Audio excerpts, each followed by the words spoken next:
Hey guys, it's Martyn here, and welcome to a different sort of video. As you can see, I'm in a different location to usual, but you could argue I'm a couple of months late on this. I've been debating making this video for some time because at the time of the subject that you've seen in the title, obviously there was a lot of stuff going around online, around the Michael Jackson fan community, around the general public, around the media. I felt I wanted some time to sort of, simmer my thoughts, analyse what had happened in the documentary, and then come back to you when I had a more concrete view on things and open to discussion. So what we're going to do is I'm going to basically give you my thoughts on the Leaving Neverland documentary that premiered in this country on Channel 4 earlier in March.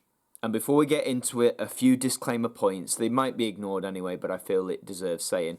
So first and foremost, this is just my opinion. I am not forcing my opinion onto any of you. I would hope that you all make your own opinion regarding this subject. This is just what I think and feel about the subject in question. Second of all, to those who are against Michael Jackson in this case, if I say anything that may seem like it's backing it up, I'm not. Then you say, oh, well, you're supporting child abuse and all this. That's not the case. Again, this is just my opinion and thoughts, and I'd like to think, those of you who watch my channel, or even if you're new here to the channel, that we are open enough to have a civilized discussion. I would really be disappointed and hate to see in the comments if there were a lot of nasty things being said with no rhyme or reason. Let's keep it civil, please. So the documentary itself, it aired in 2 parts in March of this year, and both 2 hours long, so a really long documentary, and it details the allegations made against the singer Michael Jackson by Wade Robson and James Safechuck, who, I can't remember the specific ages, but I think it was between 7 and 12, their age, sort of between the late 80s and the early 90s, when they claimed that Michael Jackson abused them several times over in various different locations, and such has made a lasting impact on their lives. Now, when they announced that this documentary was happening, when I very first heard it, I thought, well, I'm not going to watch that. But then I had to be honest with myself and say, if you're going to analyse a situation properly, you can't blanket out one side of the argument. Even if, say, if it turns out to be trash or false, you have to acknowledge. You just have to acknowledge everything. So I felt I wasn't doing due diligence by not watching it, so I sat down and watched. And a lot of people, and it was mine at first, thought, well, do you know what? Michael Jackson's been dead for 10 years now, a whole decade. So why wait this long until you come out and make these allegations against someone? I thought that for about a minute and then thought, well, no, that's not really a constructive argument. Because there have been several cases with people who aren't celebrities or even are celebrities who they've waited years, decades to speak out because they feel trapped or they feel like they can't or they feel like they'll be blacklisted in some way. There's a whole multitude of reasons why someone might wait this length of time. So I feel like saying that argument, oh, it's been 10 years, why wait? That's, if true, it's kind of invalid. My thoughts then turned to what they actually described, and I'm not going to get into the nitty-gritty of it here because some of it is quite disturbing, what they share. You can probably find the clips of the documentary if you wish to hear that for yourself if you haven't already seen it.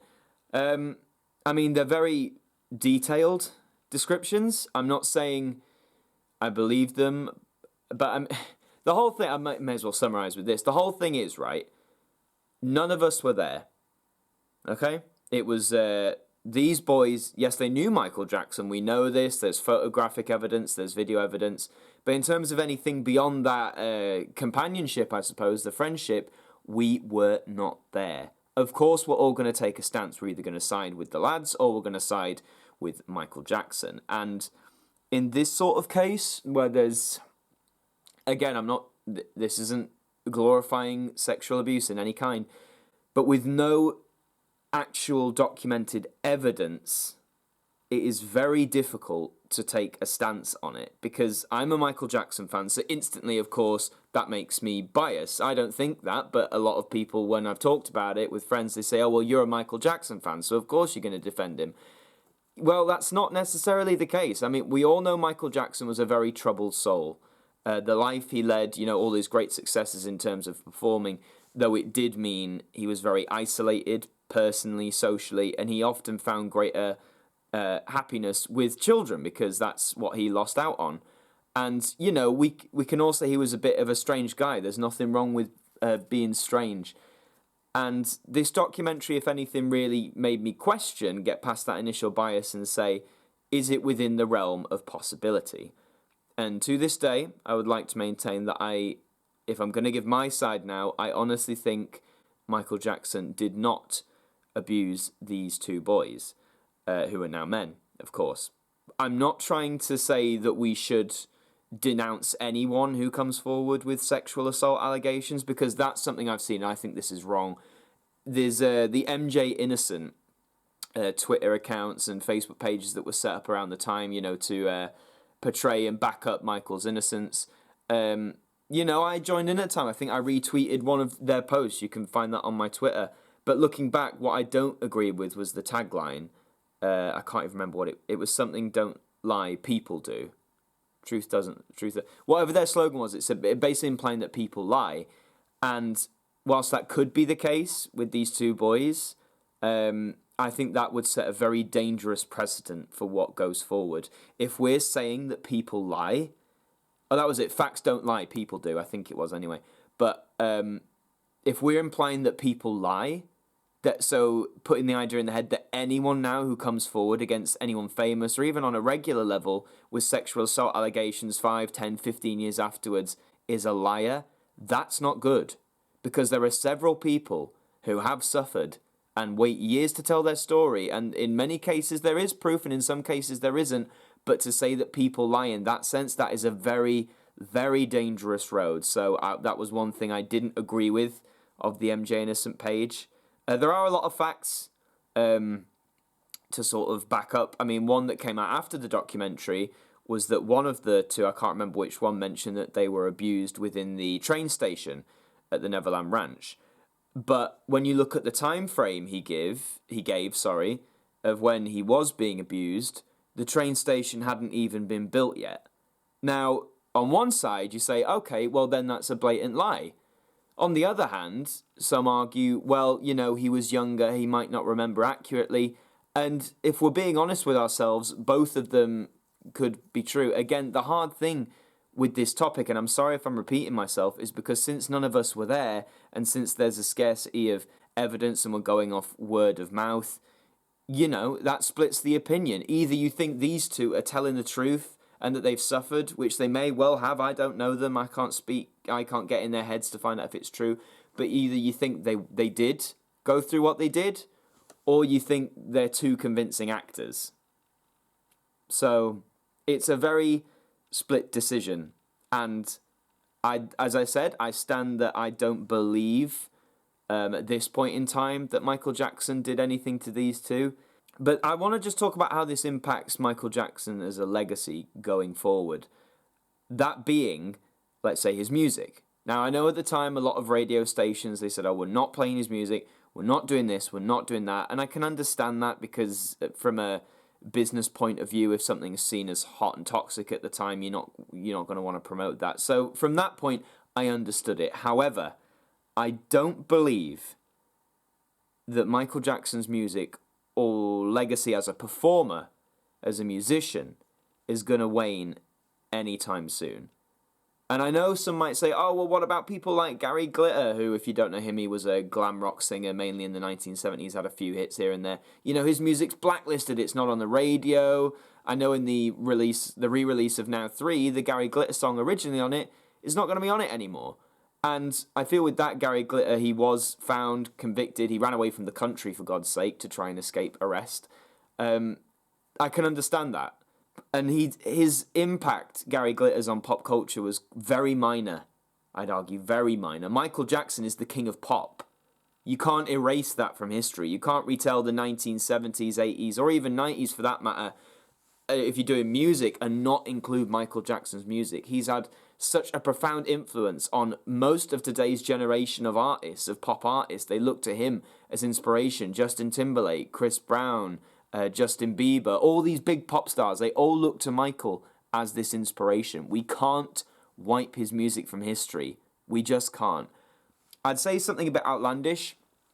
if, say, this documentary was evidence, say there was a video of him doing lewd things with children, you know, it was confirmed, this is who he was, this is what he did, I still think, you might get blacklisted from the radio, but I still think you'd have the music be played in some way. Yes, that image would be tarnished, but we can't erase it. You can't, to quote Doctor Who, you can't touch history, not one line. You know, as much as if I did a documentary on glam rock in the 70s, I'd have to mention Gary Glitter because that was where he had the most impact. I wouldn't try and glorify him. I'd mention his crimes and say what he did. But in a historical point of view, we can't erase people. That is, to erase history is wrong. It's really wrong. And people have attempted to do it, and it's not an accurate representation of how we should document things. With how it stands now, my view is Michael Jackson hasn't been convicted of anything. He's never been convicted of anything. At the trial, he was acquitted on all the charges. The first case in the 90s was a settlement, okay, but he wasn't found guilty. So, with that being said, without him being declared guilty, I feel comfortable still playing his music, whether it's in my earphones or if I'm out somewhere with a speaker. And you know what? No one, because I've emceed a few events, you know, played music for stuff, and no one has ever complained. I was at a family event doing the music, and if that was where anyone was going to complain, it would be there, because considering the subject of the documentary, you know, with children being involved, I thought, well, it came on the shuffle, you know, I didn't play it automatically, but I thought if anyone's going to act up now and tell me to not play it, it's going to be now, and no one did. In fact, everyone danced. It was Billie Jean and everyone was dancing, singing the words. I was walking through the crowd. I heard no comments about, oh, well, he's a this and he's a that. You know, people enjoy the music. I feel we're at a point with Michael Jackson's music where we can sort of differentiate the music from the man to the point where people can forget the negative stuff and enjoy the music. You don't necessarily have to say you enjoy Michael Jackson as a person, but you enjoy the music, you enjoy the sound, you enjoy the rhythm, you enjoy the beat. That's the kind of thing I mean. So I don't think his music's going anywhere soon. I still hear it in clubs. DJs still play it. It's slowly coming back onto the radio and all that sort of stuff. So I feel the legacy at the minute is going to stay intact in some way. I mean, the documentary has had an impact. It would be naive to suggest that it hasn't, because it has. And I know the MJ fandom and the estate are trying to hit back, and, you know, why wouldn't they? They're trying to tarnish a member of the family. I completely understand that. But all I'm saying is you've got to make your own opinion. If you haven't seen Leaving Neverland and you're instantly saying, this is trash, this is false, I believe that's wrong, because without having heard one side of the argument, that's an inconclusive opinion. In my eyes, at least, anyway. If you have seen Leaving Neverland, I implore you to find your own conclusion. If you've listened all the way through to this, if you got to the end, which if you have, congratulations, by the way, because I know I rabble on. But if you've made it to the end and you've seen it, don't just listen to me. Make your own opinion. You probably have. You probably have your own opinion. You may think Michael Jackson was a paedophile. You might think he did nothing wrong completely and that these two are liars. You might think, oh, well, I'm not that sure. I'm listening to these two. I don't know whether it's true or false because I wasn't there, but you've listened. And that's what I tried to do. You know, I still think Michael Jackson is innocent, but I listen to these two. I listen to their stories. I'm not saying they're false because I don't know. Oh, sorry, this is the hard thing. It's hard to announce your stance because I'll say, I think Michael Jackson's innocent. And before I've even finished my breath, people will jump in and say, how dare you denounce these two? You're saying they're liars? And I say, if you let me finish, I'm saying I think he's innocent, but I don't know for sure. Because I can't.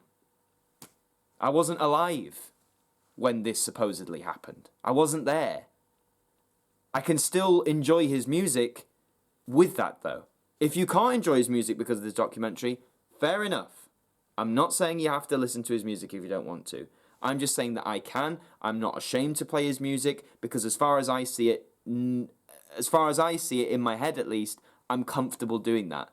And, I mean, if say you were at my event or anyone's event, I'd say if you hear Michael Jackson's music and it makes you uncomfortable because of what you've heard, what you've seen, etc., then you are absolutely within your right to go to that DJ or MC and say, excuse me, I'm very uncomfortable with this, please change the song. If they're a decent DJ, they'll do such thing.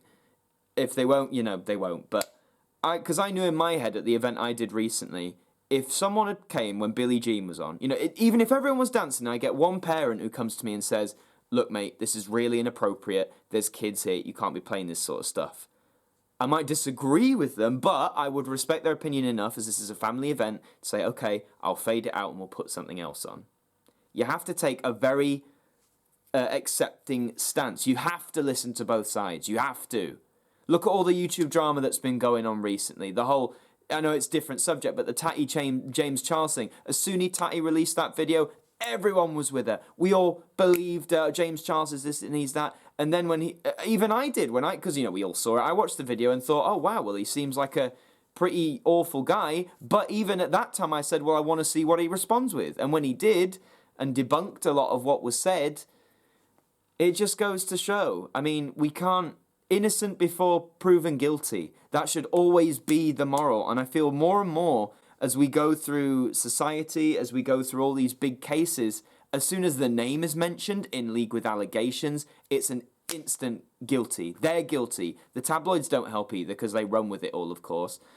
So, sorry, I rarely get stressed out in videos. You guys have seen a different side. What I'm saying is, in terms of the Leaving Neverland conversation, if you're an MJ fan and someone's saying Michael Jackson was a paedophile, he was a child molester, if they're saying that to you and you haven't seen Leaving Neverland, say, okay, I don't agree with you, but I'll watch Leaving Neverland and then we'll come back to it. You're allowed to have your own opinion. It's not something to be shameful of, but you have to listen to all sides of the argument. You have to. Because if you don't, and you listen to one side, no matter what side that is, and that side you follow turns out to be proven wrong, well, you're going to look like a fool. Plain and simple.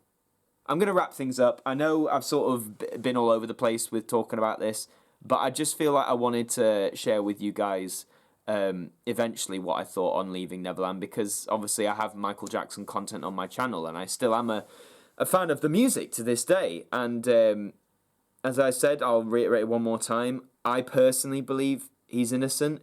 I don't know that for sure. I can't know that for sure, but that's just what I think. And I'm not saying I'm right, but I'm not saying I'm wrong. It's just what I think. But thank you very much for listening. If you are going to have a discussion in the comments, please, please, please keep it civil. I might even, I can't delete comment. I don't believe in deleting comments because that's censorship, free speech, whatever. But please keep it civil. I try and do positivity on this channel, and I know this is a bit of a downer video, but it's an important thing to talk about. But please keep this civil in the comments. Thank you for watching, and until the next one, I will see you guys next time.